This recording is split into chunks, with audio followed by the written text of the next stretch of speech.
Hello guys! Bankai Telugu family members అందరికీ స్వాగతం. మీరు 'బ్లీచ్' యానిమీ గురించి తెలుసుకోవాలని చూస్తున్నారా? లేదా ఈ సీరీస్‌ని కొత్తగా చూడాలనుకుంటున్నారా? అయితే ఈ వీడియో మీకోసమే.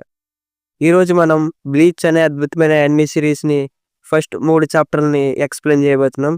ఈ సీరీస్ మాన్‌స్టర్స్ మరియు సోల్స్ చుట్టూ తిరుగుతూ ఉంది. ఇవి ఎలా పరిచయమయ్యాయి? కథ ఎలా మొదలైంది? మరియు మన హీరో ఇచిగో ప్రయాణం ఎలా ప్రారంభమైందో వివరంగా చూద్దాం.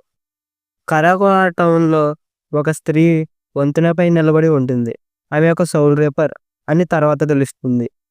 మరోవైపు కొందరు వ్యక్తులు ఒక పాఠశాల విద్యార్థిని లక్ష్యంగా చేసుకుంటారు. ఆ కుర్రోడి పేరు ఇచిగో కురసాకి. అతను ఇంటికి తిరిగి వస్తుండగా ఆ వ్యక్తులు అతన్ని చుట్టుముట్టారు. వారిలో ఒకడు ఇచిగోపై దాడి చేయడానికి ప్రయత్నించగా ఇచిగో సులభంగా అతనిని కొట్టేస్తాడు. ఇచిగో తన స్నేహితుడిని కొట్టడం చూస్తున్న మిగిలిన వారు భయంతో సహాయం చేయడానికి రారు. ఇచిగో ఒక బాటిల్ వైపు చూపిస్తూ అది ఏమిటి అని అడుగుతాడు. అది కింద పడి ఉంటుంది. పోలీసులు అది గతంలో చనిపోయిన ఒక అమ్మాయి ఆత్మకు శాంతి చేకూర్చడానికి ఉంచిన పువ్వులని చెబుతారు. ఇచిగో కోపంతో సరైన సమాధానం, కానీ మీరు ఆ పువ్వులు పడేశారు. వంతెన దగ్గరికి వెళ్ళి ఆ ఆత్మకు క్షమాపణ చెప్పండి, లేకపోతే కొన్ని రోజుల్లో మీకు కూడా పువ్వులు వేయడం మొదలు పెడతాను అని అంటాడు. భయపడి వారు అక్కడ నుండి పారిపోతారు. తరువాత ఒక అమ్మాయి ఆత్మ కనిపిస్తుంది. ఆమె ఇచిగో ప్రత్యేకవాడని, చనిపోయిన వారి ఆత్మలను చూడగలదని చెబుతుంది. ఇచిగో ఆమెను భయపడవద్దని అంటాడు. ఎందుకంటే తను కొద్ది రోజుల్లో సౌల్ సొసైటీకి వెళ్తానని ఆమె చెబుతుంది.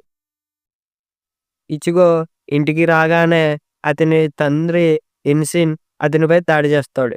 యూజు మరియు కరిన్ ఆనందిస్తారు. యూజు వారిద్దరిని కొట్టుకోవద్దని, అన్నం చల్లగా అవుతుందని చెబుతుంది. కారిన్ మాత్రం అది వారి ప్రేమను వ్యక్తం చేసే పద్ధతి అంటుంది. ఇచిగో తన గదిలోకి వెళ్ళగానే రుకియా అతని గది కిటికీ నుండి వస్తుంది. ఇచిగో ఆమెని దొంగ అనుకుని తన్నుతాడు. రుకియా, నువ్వు నన్ను చూడగలవా అని ఆశ్చర్యపడిపోతుంది. ఆమె తను సౌల్ రీపర్ అని చెప్పి మానవ ప్రపంచంలోకి హాలోస్ని వెంటాడడానికి వచ్చానని చెబుతుంది. ఇచిగో ఆమె మాటలు నమ్మదు. ఆమె చిన్నపిల్ల నాటకాలు ఆడుకొని అంటాడు. రుకియా కోపంతో ఒక కీడో మంత్రం ఉపయోగించి ఇచిగోను పక్షవాతానికి గురి చేస్తుంది. ఆమె సుమారు 150 ఏళ్ల వయసు గల సౌల్ రీపర్ అని అంటుంది. తను శక్తివంతమైనదని చెబుతుంది. రుకియా ప్రపంచంలో 2 రకాల ఆత్మలు ఉంటాయని వివరిస్తుంది. మంచి ఆత్మలు మరియు చెడ్డ ఆత్మలు. హాలోస్ మానవ ఆత్మలను తింటాయి. సౌల్ రీపర్స్ మంచి ఆత్మలను సౌల్ సొసైటీకి పంపి మరియు హాలోస్ని నాశనం చేస్తారు. అదే సమయంలో ఒక శక్తివంతమైన హాలో ఇచిగో యొక్క బలమైన స్పిరిచువల్ ఎనర్జీకి వస్తుంది. అది కరిన్ను పట్టుకుంటుంది. రుకియా అలర్ట్ అవుతుంది. ఇచిగో రుకియా మంత్రాన్ని దాదాపు అసాధ్యమైన రీతిలో బద్దలు కొడతాడు. అతను హాలో వైపు వెళ్తాడు, కానీ ఒకే పంచ్లో దూరంగా విసిరివేయబడతాడు. రుకియా ఇచిగోను రక్షించడానికి ముందుకు దిగుతుంది, కానీ తీవ్రంగా గాయపడుతుంది. ఆమె ఇచిగోకు తన హాలో హాలో తన ఆత్మ కోసమే వచ్చిందని వివరిస్తుంది. ఇచిగో తన కుటుంబం ప్రాణాలను కాపాడాలని అనుకుంటాడు. రుకియా అతనికి ఒకే మార్గం ఉందని చెబుతుంది. తాను తన కత్తిని అతని చేతిలో దించుకొని తన శక్తులను అతనికి ట్రాన్స్ఫర్ చేయాలని అనుకుంటుంది. అప్పుడు ఇచిగో సౌల్ రీపర్ అవుతాడు. ఇచిగో కూడా అంగీకరిస్తాడు. రుకియా తన పూర్తి పేరు రుకియా కుచికి అని చెబుతుంది. ఇచిగో రుకియా కత్తిని తీసుకొని తన హార్ట్లో దించుకోగానే ఒక భారీ శక్తి పేలుడు జరుగుతుంది. ఇచిగో ఇప్పుడు తనకంటే పెద్దదాని కత్తితో సౌల్ రీపర్గా మారాడు. అది రుకియాకు ఆశ్చర్యం కలిగిస్తుంది. ఇచిగో హాలోను ఓడిస్తాడు. ఇచిగోకు నిన్న రాత్రి జరిగిన సంఘటన గుర్తుకు వస్తుంది. అతను తన తండ్రిని యూజు మరియు కరిన్ క్షేమం గురించి అడుగుతాడు, కానీ అతని తండ్రి దానికి గురించి ఏమీ తెలియదు. ఇచిగో బయటికి వెళ్ళి పరిస్థితి తనిఖీ చేస్తాడు. వాళ్ళ నాన్న నిన్న ఒక తాగుబోతు డ్రైవర్ తమ ఇంటిపై లారీని నడిపాడని చెబుతాడు. ఇచిగో తన స్కూల్కి వెళ్తాడు. అక్కడ అతను తన ఫ్రెండ్స్ అయిన ఒరిహిమే ఇనోయ్ మరియు తట్సుకి అరిసావాలను చూస్తాడు. ఒరిహిమే పొరపాటున ఇచిగోను ఢీకొని కింద పడుతుంది. తట్సుకి ఇచిగోపై అరుస్తుంది. ఇచిగో ఉరుహిమకు సహాయం చేయడానికి చెయ్యందిస్తాడు. ఆమె సిగ్గుపడి పారిపోతుంది. ఇచిగో తన స్నేహితులతో మాట్లాడేందుకు రుకియా ట్రాన్స్ఫర్ స్టూడెంట్‌గా క్లాస్‌లోకి వస్తుంది. ఇచిగో ఆమెను చూసి షాకవుతాడు. రుకియా తన అరచేతిలో ఒక సందేశాన్ని చూపిస్తుంది. ఏదో సాగు చెప్పు లేకపోతే నిన్ను చంపేస్తా. రుకియా అక్రమంగా స్కూల్లో ప్రవేశించి ట్రాన్స్ఫర్ స్టూడెంట్‌గా నటిస్తుంది. ఇచిగో రుకియాను "నువ్విక్కడ ఏం చేస్తున్నావు? ఇంటికి ఎందుకు తిరిగి వెళ్ళలేదు?" అని అడుగుతాడు. రుకియా "నేను సోల్ సొసైటీకి తిరిగి వెళ్ళలేను. ఎందుకంటే నువ్వు నా పవర్స్ అన్నీ లాగేసుకున్నావు. ఇప్పుడు నేనొక నార్మల్ సోల్ రేపర్‌ని. నేను తిరిగి వెళ్ళలేను" అని చెబుతుంది. ఆమె గిగై ధరించి ఉందని, దానివల్ల ఆమె అందరూ చూడగలుగుతున్నారని వివరిస్తుంది. రుకియా నవ్వుతూ "నా పవర్స్ తిరిగి వచ్చే వరకు నువ్వు నా స్థానంలో సోల్ రిపేర్‌గా పనిచేయాలని" అంటుంది. ఇచిగో ఈ మాటలు విని షాకవుతాడు. ఆమె అతను ఉచిత సేవకుడిగా భావిస్తుందని అనుకుంటాడు. అతను నో చెప్తాడు. తాను కేవలం తన ఫ్యామిలీని కాపాడటానికి మాత్రమే పోరాడతానని చెబుతాడు. రుకియా తన సోల్ క్లబ్ అనే గ్యాడ్జెట్ ఉపయోగించి ఇచిగో ఆత్మను అతని బాడీ నుంచి వేరు చేస్తుంది. అదే సమయంలో ఒక హాలో ఒక చిన్నపిల్ల ఆత్మని వెంబడిస్తూ ఉంది. ఇచిగో ఆ పిల్లవాడికి సహాయం చేయడానికి వెళ్తుండగా రుకియా అతనిని ఆపి "కొద్దిసేపటి క్రితం నువ్వు నా ఫ్యామిలీ గురించే పోరాడతానని చెప్పావు. కానీ ఎందుకు ఆ పిల్లవాడిని కాపాడాలనుకుంటున్నావు? ఇది ఆట కాదు. సోల్ రీపర్‌కు అన్ని ఆత్మలు సమానమే. అందరిని రక్షించాలి. నువ్వు ఎంచుకునే అవకాశం లేదు" అని అంటుంది. ఇచిగో కొంత సేపు ఆలోచించి ఆ హాలోని చంపి పిల్లవాడిని కాపాడతాడు. తర్వాత ఇచిగో "నా హార్ట్ చెప్పినదే చేస్తాను" అని అంటాడు. ఇచిగో తన కత్తి వెనుక భాగంతో పిల్లవాడి ఆత్మను తాకగానే ఒక కోన్సో ఆచారాన్ని ప్రారంభిస్తాడు. ఇది రుకియా ఆశ్చర్యం కలిగిస్తుంది. ఎందుకంటే ఇచిగోకు ఎవరు నేర్పకుండానే ఈ ఆచారం తెలిసిందని అనుకుంటుంది. ఇచిగో రుకియా వల్ల చాలా ఇబ్బంది పడతాడు. ఎందుకంటే ఆమె ఎప్పుడు అతన్ని వెంబడిస్తూ ఉంది. రుకియా "నువ్వు సోల్ రిపేర్‌గా పని మొదలు పెడితే నిన్ను వెంబడించడం ఆపేస్తా" అని అంటుంది. అప్పుడు వారిద్దరూ ఒక కారు ఉరహిమెని ఢీకొట్టడం చూస్తారు. ఉరహిమె బాగానే ఉంటుంది. రుకియా ఉరహిమె కాలుపై మానవుడి కాని ఒక చేతి గుర్తుని చూస్తుంది. ఇంటికి తిరిగి వెళ్తున్నప్పుడు రుకియా ఉరహిమె గురించి అడుగుతుంది. ఇచిగో ఉరహిమె తన బెస్ట్ ఫ్రెండ్ అని, ఆమె అన్నయ్య 3 సంవత్సరాల క్రితం చనిపోయాడని చెబుతాడు. అతడు ఉరహిమెకు ఉన్న ఏకైక బంధువని, ఆమె అతని మరణం తర్వాత ఎలా ఏడ్చిందని వివరిస్తాడు. రుకియా ఉరహిమె అన్నయ్య ఆ కారు ప్రమాదం నుండి ఆమెని రక్షించి ఉంటాడని అర్థం చేసుకుంటుంది. యూజు తన పైజామా ఎక్కడ ఉందని ఇచిగోని అడుగుతుంది. ఇచిగో "నాకేం తెలుసు" అని అంటాడు. రుకియా యూజు పైజామాను తీసుకొని ఇచిగో గదిలోని వార్డ్‌బోర్డులో దాక్కుని తాను తాత్కాలికంగా నివాసిస్తూ మార్చుకుంటుంది. రుకియా మళ్ళీ ఇచిగో ఆత్మను శరీరం నుండి వేరు చేస్తుంది. అదే సమయంలో ఒక హాలో ఇచిగో శరీరంపై దాడి చేస్తుంది. ఆ హాలో ఉరహిమె సోదరుడు ఆత్మని ఏర్పడింది. ఈ హాలో ముసుగు పగులు చూపించడం మొదలుపెడుతుంది. అది భయపడి పారిపోతుంది. ఇచిగో ముసుగు వెనుక ఉరహిమె అన్నయ్య ముఖాన్ని చూస్తాడు. రుకియా ప్రతి హాలో కూడా ఒకడు మానవుడే అని చెబుతుంది. చనిపోయిన తర్వాత ఏదైనా ఆత్మకు పశ్చాత్తాపాలు లేదా కోరికలు మిగిలిపోతే అది శాంతియుతంగా ఆఫ్టర్ లైఫ్‌కు వెళ్ళలేదని, అప్పుడు ఆత్మలు హాలోస్‌గా మారి మానవ ఆత్మలను తింటాయని రుకియా వివరిస్తుంది. వాటిని ఎదుర్కోవడానికి ఒకే ఒక మార్గం ఉందని, అది వాటి తలలను జన్‌పాకుటుకుతో చీల్చడమే అని చెబుతుంది. ఇచిగో గందరగోళానికి గురవుతాడు. ఉరహిమె సోదరుడు హాలోగా ఎందుకు మారాడని, అతను ఎందుకు చంపాలని అనుకుంటున్నాడని ఆశ్చర్యపోతాడు.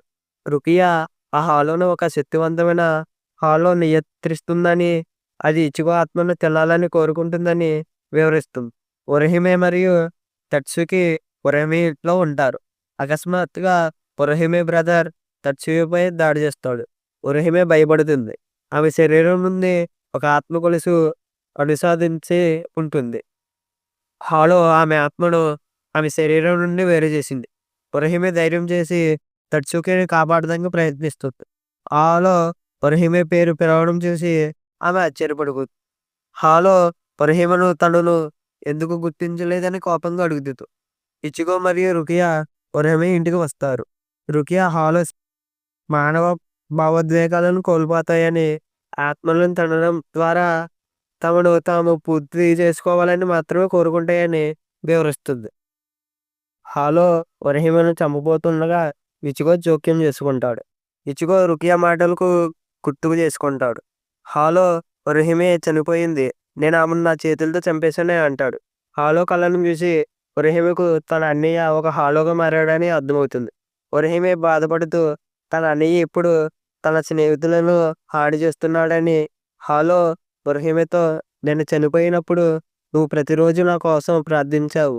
కానీ ఒక సంవత్సరం తర్వాత నువ్వు తట్సుకితో స్నేహం చేశావు. తర్వాత నా కోసం ప్రార్థించడం తగ్గించావు. నువ్వు నన్ను నెమ్మదిగా మర్చిపోయావు. నువ్వు హై స్కూల్‌కి చేరుకున్నాక నా కోసం ప్రార్థించడమే మానేశావు. నువ్వు నా లేకుండా చాలా సంతోషంగా ఉన్నావు. అప్పుడు నేను నెమ్మదిగా ఈ హాలోగా మారాను. ఇదంతా నీ తప్పే అని అంటాడు. ఆ మాన్‌స్టర్ ఇచిగోని చంపడానికి ప్రయత్నిస్తాడు. కానీ ఇచిగో హాలోపై దాడి చేస్తాడు. ఇచిగో పెద్దన్నయ్య బాధ్యత తన చిన్న తోబుట్టువులను చూసుకోవడం మరియు రక్షించడం అని అంటాడు. హాలో ఒరహిమే గురించి నువ్వేం చేశావు? ఆమె నన్ను మోసం చేసింది. నన్ను మర్చిపోయిందని అంటాడు. వారిద్దరి మధ్య ఫైట్ మొదలవుతుంది.